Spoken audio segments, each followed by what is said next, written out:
Bonjour, je suis Alima Poumaza, j'ai 17 ans et je travaille sur un projet d'entreprise dans le monde du sport. Aujourd'hui, j'ai rendez-vous avec Michael Ferry, qui est designer et qui m'aide à designer la maquette de mon appli. J'aimerais bien voir avec lui les interfaces qu'il a pu faire en fonction des idées que je lui ai données et puis qu'est-ce qu'on peut essayer de changer et d'améliorer ensemble. Mon application a pour but de manager la performance chez les joueurs de foot et de leur permettre d'atteindre leurs rêves avec cet outil-là, puisque j'ai remarqué que les joueurs de foot n'avaient pas tous les mêmes outils et les mêmes moyens d'atteindre la performance dans ce monde qui est difficile à atteindre.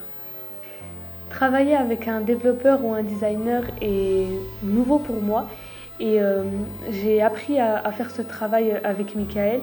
Il a, malgré le cahier des charges, besoin de mes idées et peut me solliciter de différentes manières et à différents moments. Je suis amenée à le voir plusieurs fois à BGE, mais on discute aussi à travers WhatsApp par exemple, lorsqu'il m'envoie les différents designs qu'il a fait et j'essaie de corriger ce qui me plaît ou ce qui ne me plaît pas.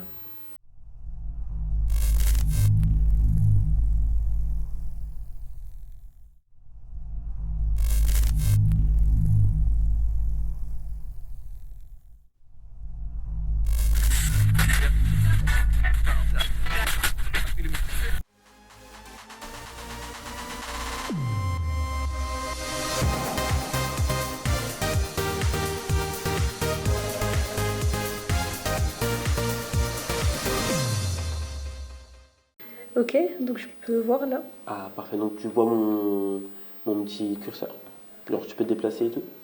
Je peux me déplacer mais je vois pas ton Tu peux curseur. voir ton téléphone. Ok, top. Donc là, ouais. Donc, tu peux zoomer du coup sur la nouvelle version. D'accord. Bah, au niveau de la nouvelle version, ce qui est intéressant du coup, c'est que du coup, j'ai changé un petit peu l'ADA, quelque chose pour quelque chose d'un peu plus gros, un peu plus coloré, etc. Du coup, on va revenir sur l'onboarding, ce qu'on avait fait de base. Donc, du coup, on va se baser sur trois promesses de valeur entre guillemets sur l'outil. Donc, le fait qu'on puisse progresser rapidement. Donc, tu vois, tu as une icône de level up et Ouais, d'évolution. en plus de donner juste la valeur de la chose, en bas, on explique un peu comment ça fonctionne. Donc on dit que tu as plus de 25 cours de vidéo d'apprentissage, etc., et que c'est des coachs du RB qui sont là justement pour aider l'utilisateur. Et en plus, c'est fait par les meilleurs coachs. Donc derrière, on a cet aspect de confiance, mais en même temps, ok, c'est cool, tu progresses grâce à des vidéos d'apprentissage. Pour la deuxième, du coup, tu as l'organisation. Donc l'organisation, ça devient facile. Bon, avec la phrase, du coup, gérer les plannings de vos équipes et oublier Excel, parce que sur notre phase de user research, si tu te souviens qu'on avait fait avant, Ouais. on s'était rendu compte justement en interviewant les personnes que c'était ce qui les embêtait le plus. Ils n'aimaient pas Excel, ils voulaient changer d'outil, ils voulaient simplifier leur organisation. Du coup, c'est ce qu'on va faire avec un dashboard simplifié où on pourra justement voir les absences, les lieux, gérer les équipes, etc. Super. Et aussi, on va du coup pouvoir basculer au niveau des exercices. Ce sera vraiment des exercices pratiques avec des vidéos derrière. Et ça pourra permettre du coup à l'utilisateur de pratiquer où est-ce qu'il veut, chez lui, en dehors, etc. Avec des exercices ludiques et complets. Donc on donne un nombre, plus de 25 exercices complets sur chaque catégorie. Et à ce moment-là, on a parlé du coup sur l'onboarding, on a parlé des promesses de valeur. Ensuite, on va aller sur découvrir nos tarifs. Ce que j'ai fait, c'est que j'ai pas fait un skip. L'utilisateur il va devoir continuer l'onboarding. Il est très court, hein, donc c'est très simple. D'accord. Et ensuite, il va découvrir les tarifs. Donc il aura déjà une idée de comment ça fonctionne. Et ensuite, il pourra partir. Donc comme ça donne le choix à l'utilisateur, mais en même temps, on le force un petit peu à voir justement le pricing, le plan payant pour que derrière, on s'assure que côté business, il rentre probablement en compte, tu vois. Ok. Et du coup, voilà. Justement, t'en es où au niveau de tout ce qui est business plan, etc. J'ai vu que tu avais travaillé ça justement avec Yacine. C'est ça.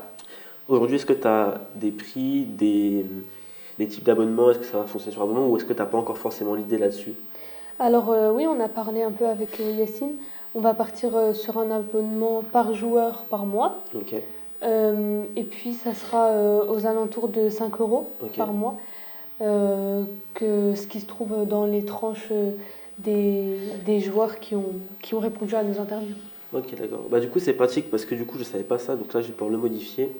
Le scroll, parce qu'aujourd'hui, les jeunes, c'est notre cible aujourd'hui, et ils utilisent TikTok, ils utilisent des choses comme ça, et ce format-là de scroll vertical, il arrive de plus en plus. Ouais. Du coup, on va refaire la même chose pour les catégories, et en plus, ça permet de simplifier l'interface, parce que du coup, tu n'as pas 50 000 choix comme on avait fait avant.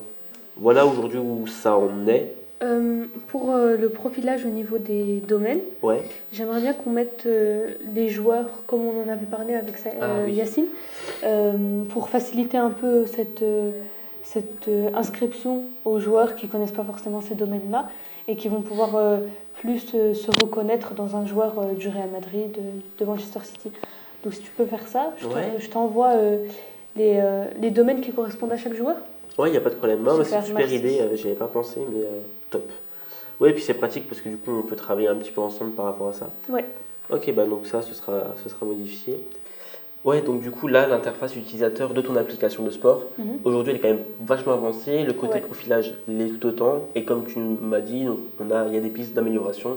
On va les améliorer ensemble. C'est ça. De toute façon, on travaille toujours ensemble. Je ne suis pas là dans mon coin à faire ça. On design ensemble la solution que tu proposes. Merci. Et là, il faudrait qu'on travaille un peu sur l'interface des coachs aussi, pour que je puisse leur montrer et qu'on fasse un test au niveau du club, par exemple du RB. Donc, si tu as des idées sur l'interface coach, tu m'en parles, et puis je t'envoie les fonctionnalités dont ils auraient besoin, surtout au niveau du calendrier, des absences, des joueurs, etc. Et puis aussi qu'ils aient accès à tous les entraînements faits par les joueurs. Ouais, il n'y a pas de souci. Puis en plus, ça peut être intéressant, justement, cette phase de test utilisateur devant des coachs, où on leur fera justement tester l'application. Et ils pourront directement tester en direct et nous faire des retours. Et on n'aura pas besoin d'attendre ou de sortir l'application sans l'avoir testé. Donc c'est quelque chose qui est super important. Et qu'on ne pense pas forcément quand on lance une application et quand on fait le design, c'est de tester le design avant même d'avoir codé l'interface. C'est ça. Ça permet de faire des retours en arrière. Donc, mais hyper intéressant. Bah, merci en tout cas. Bah, super, merci beaucoup Mickaël. Merci à toi. Bonjour, je m'appelle Mickaël Ferry et je suis Head of Design du coup chez Spree. Je suis designer depuis plusieurs années maintenant et j'accompagne Alima du coup dans le cadre de son projet. Donc c'est une application mobile dans le sport. Et du coup aujourd'hui on s'est vu pour travailler sur différents aspects, donc majoritairement sur l'interface, sur le design du coup de l'application mobile. On a eu quelques échanges concernant les différents flows, différentes étapes du produit sur lesquelles on n'avait pas encore eu le temps de se voir. Donc on a pu discuter ensemble, trouver des solutions et moi derrière ça me permet en fait de pouvoir modifier certaines choses et puis qu'on soit convaincus ensemble de l'avenir du produit, d'où ça part, etc. Aujourd'hui sur ce genre d'application mobile ou même sur une application mobile en général, sur les aspects dont moi je vais travailler, ce que je pense important dans une application mobile, c'est en premier déjà la phase de recherche.